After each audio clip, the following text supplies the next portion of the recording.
One of a kind, original pressing.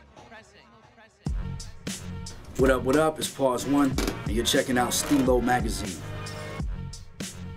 How long you been in the game?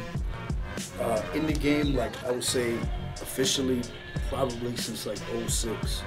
And you know, people ask that question, and I could say I've been rapping longer than that, but nobody really gave a fuck until around '06 when the homie Israel Records, they were doing open mics, showed up at the open mics, started freestyling, you know, doing what I could, and then they started putting me on, gave me a little 10-minute set, let me rap my shit, whatever. And then since then, I mean, I've just been running since then, so probably 6 years and some change, and just grinding. I mean, I got locked up a couple times in between then, but you know, just staying consistent. So I make 6 years look like 12. You know what I mean? Just putting in all that extra hard work. Yeah, you know, because to me, it's not a hobby. It's not something where I could drop a track today and then drop another one summer and just hang out. Like, this is what I do. So I love it. So that's what keeps me coming in. My son keeps me coming in the studio every day, working. So like I said, been in the game like 6 years, trying to make it look like, you know, 26. You know? What's the deal behind the name Pawz 1? What was the inspiration for that? Well, I actually got that name back when I used to do graffiti. I had a couple names before that. Some of them were kind of whack, but you know, you burn names. You get up or whatever, and then you get popped or whatever, they catch you slipping. And so I changed my name a few times, and then finally I settled on that name. Pretty much like, it has like all the traits that, you know, traits of a leader, like, you know, you follow the paw prints, the leader of the pack, you know, leaving your mark on the world, all that type of shit, loyalty.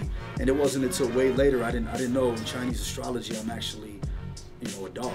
So the shit kind of, my first word was dog too. I didn't find that out till later. So it's crazy how all that shit, like without me knowing it, all kind of came into play. You know? It just seems like it was meant to be. Yeah, it's kind of meant to be, and you know, when I was doing house parties, I would go to house parties, the first place I would really rap. And, you know, if they had a mic or we rapped to the headphones or whatever, people kind of knew who I was from the graph shit. And I didn't have a chance to change my name to something cool, think of a fucking rap name. So people were already calling me Pawz 1, you know, as the MC. So I developed a reputation under that name, so I'm like, fuck it, why change it? You know what I mean? So I tried to come up with a new name years later, but it didn't work out.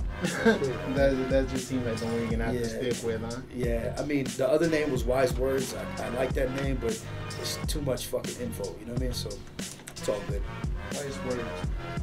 Speaking of Upwards, that's a dude you collaborated with. Yeah, tell me about the experience you had with him. Dude is fucking cool as fuck as a human being. So like for me, there's been people I collab with where it's strictly like, email me the beat and I'll sing you the vocals and whatever. We're never really in the same room at the same time. But with dude, like I met him.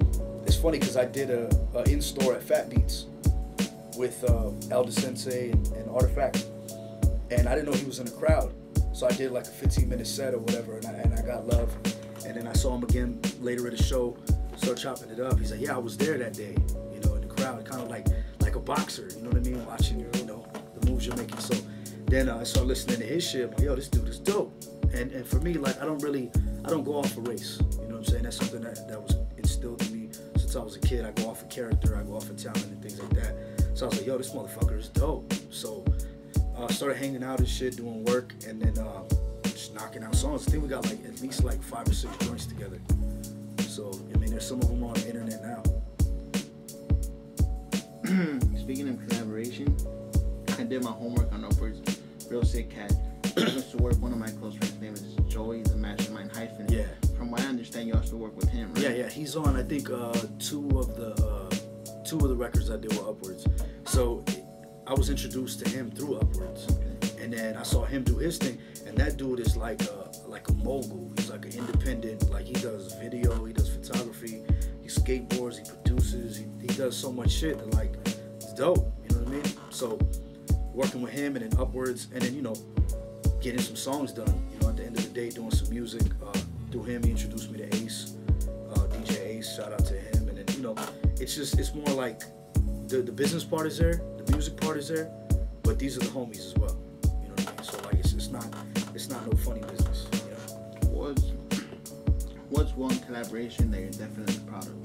As we did our homework, you know, I've noticed that you work with certain names as DJ Redmatic, Pawz, Planet Asia. You know, one of the most memorable collaborations for you. The most memorable, man, I would have to say, shit. Probably just doing a project with the homies. It was a lot of fun and it was different. We had formed a group called Defiant Giants, the homie Marco and the homie Defy, and like it was a lot of fun making those records. Like it didn't seem like work at all. And like it started off as like the homie Defy made a beat, Marco rapped on it, and then he hit me up to rap on it, and then I just so happened to have beats from Defy.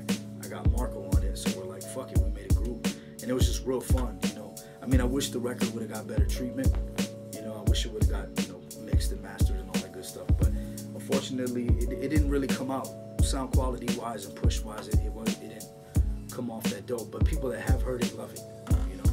So I would have to say the Defiant Giants record. As an artist, when you are, you know, when you aspire to collaborate with somebody, is there a specific thing that you look for? I mean, if I'm reaching out to somebody to do work, it's I gotta really respect what you do. I mean, because there's some people out there that are talented, but they don't treat it serious. So we could do a song and I'll push it, you know, with 110%, and then I turn and look at your page or look at what you're doing and you don't give a shit about it. So to me, that's kind of like, okay, well, why the fuck did I do the song in the first place? If I was rapping as a hobby, I could have came, could have smoked some weed and drank and bullshitted and did a song and left it on a, you know, CDR somewhere. But I took it serious, so I took the record, put it out. So I gotta really respect somebody's hustle plus their skill. The skill, I mean, that's obvious, you know what I'm saying? But you gotta have that hustle behind it, because otherwise skills, it don't matter. Like in graph, like you could be the illest black book writer ever, but if you've never actually used fucking paint and never hit walls, you're gonna stay in those books forever. And who knows who's gonna see those books, you know what I'm saying? Speaking of skill, I caught the video that you had on YouTube, the Cypher Effect at OG Husky. Yeah. 89,268 views, man.